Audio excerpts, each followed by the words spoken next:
ডিব্ৰুগড় জিলাৰ মৰাণ মিলনপুৰ বাকীয়ে অসমীয়া বাপতি সাহোন অসমীয়া কাতি বিহুটো অসমৰ প্ৰাণৰ শিল্পী হিয়াৰ আমঠু হাৰ্থব জুবিন গাৰ্গক স্মৰণ কৰি পথৰ দুয়োকাষে বন্তি প্ৰজ্বলন কৰি গভীৰ শ্ৰদ্ধাঞ্জলি জনায়। বিহু দিনাও জুবিন গাৰ্গৰ ন্যায় বিচাৰি চৰকাৰলৈ দাবী জনায়।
অসমীয়া বাপতি সাহোন কাতি বিহু উপলক্ষে আমি মৰাণ মিলনপুৰবাসী ৰাইজে আজি ৰাস্তাৰ দুই কাষে বন্তি প্ৰজ্বলন কৰিছোঁ আৰু সমূহীয়াভাৱে আমি বন্তি প্ৰজ্বলন কৰি তুলসী তলত চাকি বন্তি জ্বলাই আমি মাহ প্ৰসাদৰ ব্যৱস্থা কৰিছোঁ।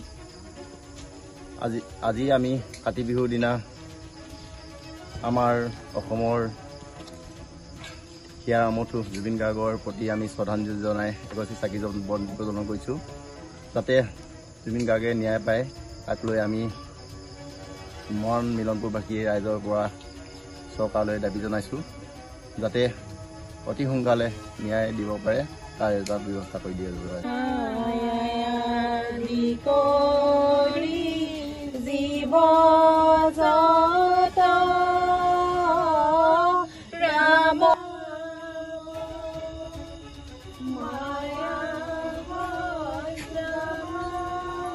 তুমি হে সত্য